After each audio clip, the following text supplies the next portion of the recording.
Şu anda ülke gündemini kasıp kavuran, satın aldığımız arabada ısı pompası var mıydı yok muydu, bizi kandırdılar mı tartışırken Mercedes-Benz çok daha küçük batarya hacmiyle 800 kilometreye varan sürüş menzili sunan yeni modeli CLA'yı tüm ihtişamıyla tanıttı.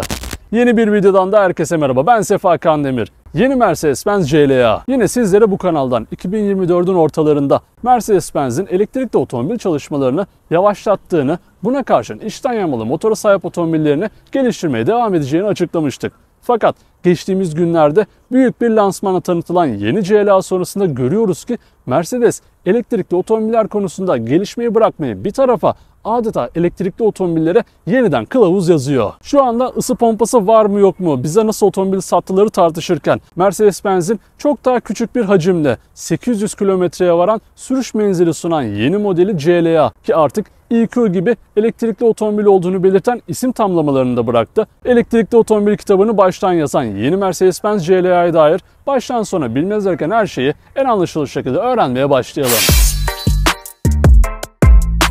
Mercedes-Benz CLA bundan tam 10-12 yıl önce 2013 yılında ilk kez yollara çıktı. Tabi onu bugüne kadarki Mercedes-Benz serilerinden ayıran en önemli detay CLS ile başlayan kup sedan tasarımının C serisine de sıçraması oldu ki Mercedes-Benz'i yakından bilenler bunu daha iyi anlıyor. Önce S-Class çıkar, S-Class'ın tasarımına benzer bir şekilde C serisi çıkar. Nedense C ve S-Class her zaman birbirlerinden bir şeyler alır. İşte direksiz kapıları, kup sedan tasarımıyla CLA. Beğenenlerin çok olduğu kadar beğenmeyen ve eleştirenlerin de çok olduğu bir model olarak 2012'den bu yana yollardaki yerini korurken tarihler 2025'i gösterdiğinde otomobil dünyasına yön verecek özellikleriyle tekrar tarihe damgasını vurdu. Evet dostlar, bunu abartarak söylemiyorum. Gerçekten de teknolojik özellikleri olsun, batarya teknolojisi olsun, hem Mercedes-Benz özelinde hem de elektrikli otomobiller özelinde çok ayrı bir tarafa, adeta bize geleceği gösteren şekilde yenilenen özelliklere kavuştu. Tasarım bir kere Mercedes-Benz'in şu anda hali hazırda var olan hiçbir modeline benzemiyor. Ön tarafta boydan boya uzanan far tasarımının içerisinde Mercedes-Benz yıldızını görmek açıkçası beni mutlu etti. Bununla beraber ışıklı bir panjurla, ki bu 2026 yılında aktif olacak, ışıklı bir panjurla elektrikli otomobil olduğunu ya da biraz daha gelecekten geldiğini bize gösteren CLA. Tamponun köşelerindeki klasikleşmiş AMG çizgileriyle ön tarafın tasarımını tamamlıyor. Profilde ise aslına bakılırsa halihazırda var olan CLA ile arasında çok bir fark yokmuş gibi görünse de bu S-Class ve E-Class'ta gördüğümüz elektrikli olarak içine girip çıkabilen kapı kolları CLA'nın segmentini biraz daha yukarıya çıkartmış. Tabi halen daha çıtasız camlara sahip olduğunu da söyleyeyim. Arka tasarımsa yine CLA'nın en etkileyici olduğu yerlerden bir tanesi oldu. Burada ön taraftaki farlara benzer bir tasarımın kullanıldığı yeni CLA'nın arkasında yine Mercedes-Benz'in yıldızını gösteren stop tasarımı duruyor. Yani dostlar, dış tasarım benim gerçekten ilgimi çekti. Hani şunu söyleyebilirim, bu videolardan, resimlerden göründüğünden mutlaka çok daha farklı olacaktır. Gözümüzün alışması için biraz süre ihtiyacımız olabilir. Fakat şunu da iyi biliyorum ki bir otomobil ne kadar çok eleştiriliyorsa o kadar fazla satıyor. CLA da bunu başarmışa benziyor. Ne dersiniz? İç tarafta ise yeni CLA yine önceki CLA'ya asla benzemiyor. Burada koltuklara oturduğunuz zaman bir kere ellerinizin arasında tamam, şu anda kullanılan Mercedes-Benz'in direksiyon simidini bulacaksınız. Fakat bu direksiyon arkasındaki konsolun üzerindeki 3 adet ekran CLA'yı bir adım ileri taşıyan detaylardan oldu. Direksiyonun hemen arkasında klasikleşmiş hız ve devir göstergelerinin yer aldığı yeni araçla ilgili de özellikleri takip edebileceğiniz gösterge ekranı duruyor. Orta konsol üzerinde ise Mercedes-Benz'in MBUX Super Screen adını verdiği iç mekanın en dikkat çekici özelliğini görüyoruz. Yeni MBUX Super Screen ekran geniş gösterge paneliyle sezgisel kullanıcı arayüzü için mükemmel bir platform sunuyor. Konsol üzerindeki 3 ekranın birleşimi olan bu ekran üzerinden araçla ilgili tüm ayarları yapabildiğiniz gibi Google tarafından yerleşik olarak gelen haritalar uygulamasını da kullanabiliyorsunuz. Bu haritalar uygulamasıyla beraber yol üzerindeki şarj istasyonlarını, bunların doluluk oranlarını takip edebilir.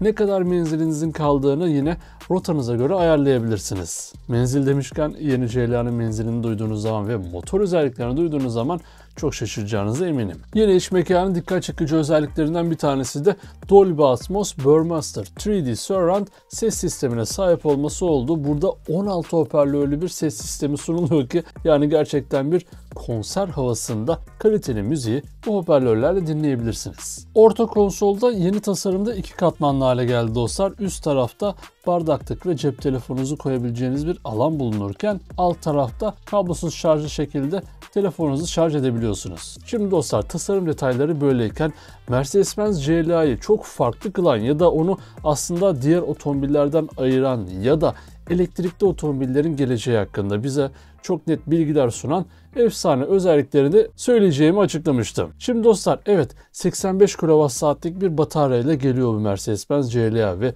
bu bataryalarıyla neredeyse 800 kilometreye varan bir sürüş menzili vaat ediyor ki bu bugüne kadarki elektrikli otomobillerde duymaya alışkın olduğumuz bir menzil değil. Hadi menzilini geçtim. Bu 85 kWh'lik bataryasını 22 dakikada şarj etmesine ne diyeceksiniz? Yine bunun üstüne daha önce elektrikli otomobillerde hiç duymadığımız 2 vitesli sistemini de açıklamasak olmaz. Mercedes-Benz elektrikli otomobillerle ilgili kararlarını tamamen değiştirdi. Biliyorsunuz daha öncesinde EQ takısıyla elektrikli otomobillerini planlıyordu. Fakat bundan sonra artık Mercedes-Benz otomobillerinde EQ takısını kullanmayacak.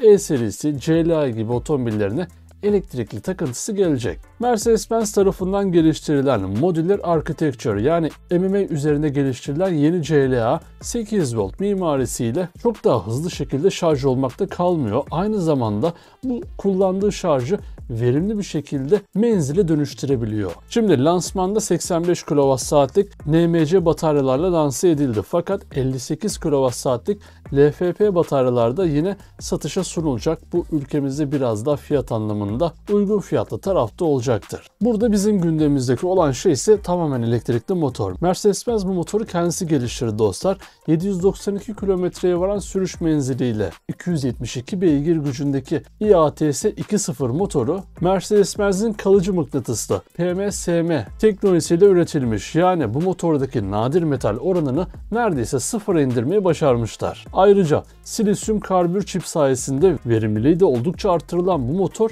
daha önce elektrikli otomobillerde duymadığımız şekilde 2 vitesli şanzımanla birleştirilmiş. Yani elektrikli otomobilde şanzıman nasıl olur ki diyecek olabilirsiniz.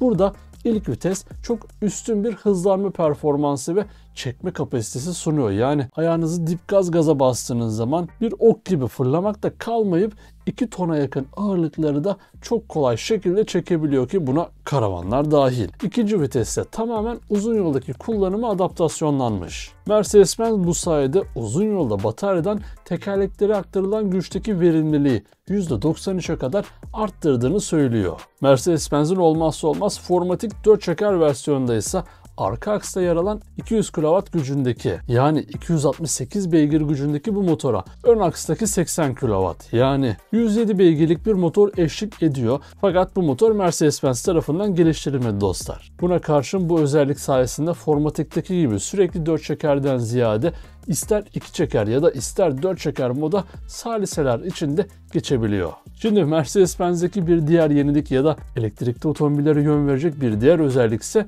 rejenerasyon kısmında yer alıyor. Rejenerasyon neydi? Kullanılan enerjinin tekerleklerdeki dönme gücüyle beraber yeniden geri kazanılmasıydı. Bundan böyle direksiyon arkasına sinyal kolu gibi yeni bir kol eklenecek. Böylece sürücü kolu kendine doğru çektiğinde rejenerasyon şiddeti artarken ileri doğru ittiğinde azalacak. Bu kolun ağır vasıtalardaki retarder gibi hissettireceğini söyleyebilirim. İşte dostlar tüm bu özellikleriyle beraber 800 kilometreye varan sürüş menzili sunan yeni Mercedes-Benz CLA muhteşem aerodinamik yapısı sayesinde rüzgar sesi konusunda tabii ki de çok fazla başarılı.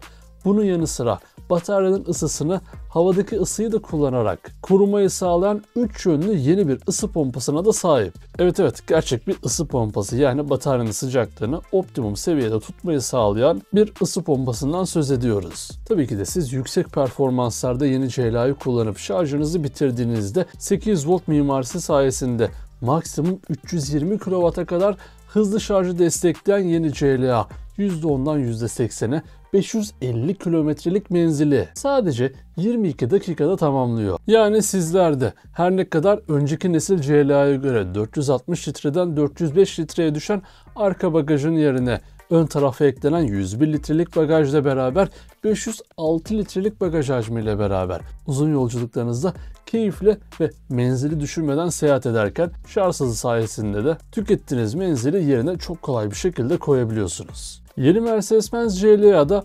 2025 yılı içerisinde Türkiye'ye gelecek modeller arasında bulunuyor dostlar. Ben yeni CLA'yı bayilere gelir gelmez yerinde test edeceğimi de sizlere söylüyorum. Belki de test sürüşüne dahi çıkabiliriz. Fiyat konusuysa henüz belirsizliğini koruyor. Avrupa'da 60 bin euro civarında bir fiyatta satışa sunulacağı tahmin edilen yeni CLA. Sizce ülkemizde kaç bin liradan satışa sunulur? Yorumlarınızı bekliyorum.